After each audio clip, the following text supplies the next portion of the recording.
قارون جو ہم اس کو جانتے ہیں کہ وہ بنی اسرائیل کا سب سے دولت مند شخص تھا اور اس کے پاس بہت سے خزانے تھے. تو اس کے پاس یہ خزانے آئے آخر کہاں سے، اور وہ تھا کون، کہاں سے تعلق رکھتا تھا، اور اس کا کیا انجام ہوا، اس نے کیا کیا جس کی وجہ سے اس کا اتنا عبرتناک انجام ہوا. تو یہ سب اس ویڈیو کے اندر ہم جان لیں گے. تو آپ بھی اس معلوماتی ویڈیو کو اسکپ مت کرنا اور اس ویڈیو کو اینڈ تک دیکھیے گا، اور یہ ویڈیو پسند آئی تو اس کو لائک کرے گا اور چینل کو بھی سبسکرائب کرے تاکہ آگے آنے والی ویڈیوز کی نوٹیفیکیشن آپ تک پہنچ سکے.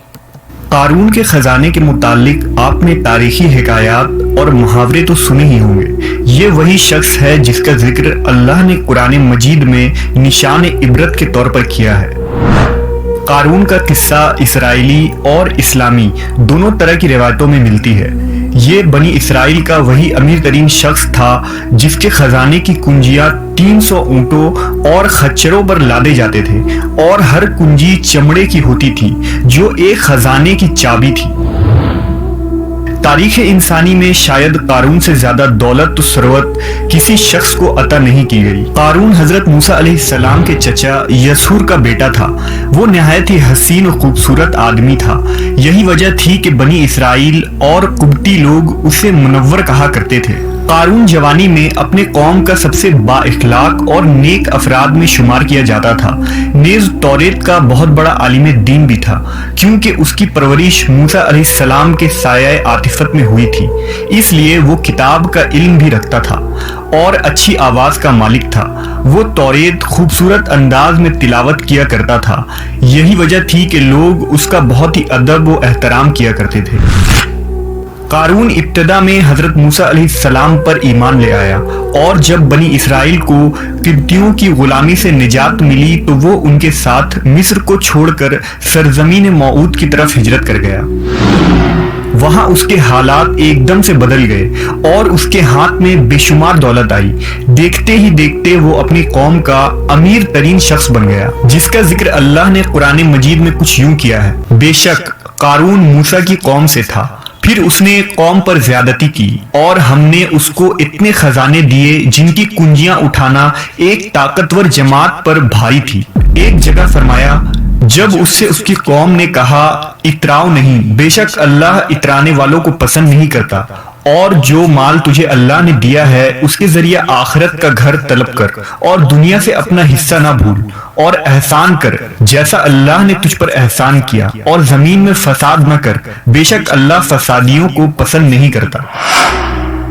جب زکوٰۃ کا حکم نازل ہوا اور حضرت موسیٰ علیہ السلام نے اس سے عہد لیا تو اس نے یہ وعدہ کیا تھا کہ اپنے مال کا 1000واں حصہ زکوٰۃ نکالے گا. جب اس نے اپنے مال کا حساب لگایا تو ایک بہت بڑی رقم زکوٰۃ کی نکلی، لہٰذا اس کے دل میں حرص اور لالچ پیدا ہو گئی اور وہ زکوٰۃ کا منکر ہو گیا. اس نے ایک گندی چال چلی. اس نے بنی اسرائیل میں سے ایک گروہ کو جو اس کی حمایتی تھے جمع کیا اور کہا، اے بنی اسرائیل، موسیٰ نے ہمیں بہت سارے امور کا حکم دیا جس پر تم لوگوں نے اس کی پیروی کی. اب وہ تم سے تمہارا مال بھی لینا چاہتا ہے. فلاں فاحشہ عورت کو لے کر آؤ تاکہ اسے کچھ پیسے دے کر موسیٰ کو بدکار ثابت کیا جا سکے. قارون نے اپنے قوم کے لوگوں کو جمع کیا اور حضرت موسیٰ علیہ السلام سے پوچھا کہ زنا کی کیا سزا ہے. حضرت موسیٰ علیہ السلام نے کہا، جو بھی زنا کرے حالانکہ اس کی بیوی بھی ہو تو اسے سنسار کیا جائے یہاں تک کہ وہ مر جائے. قارون نے حضرت موسیٰ سے کہا، حتیٰ کہ اگر یہ کام آپ نے ہی انجام دیا ہو تو بھی؟ موسیٰ علیہ السلام نے کہا، ہاں، حتیٰ کہ اگر اس کام کو میں بھی انجام دوں تو یہی حکم ہے. قارون نے کہا، بنی اسرائیل یہ گمان کرتے ہیں کہ آپ نے فلاں فاحشہ عورت سے زنا کیا ہے.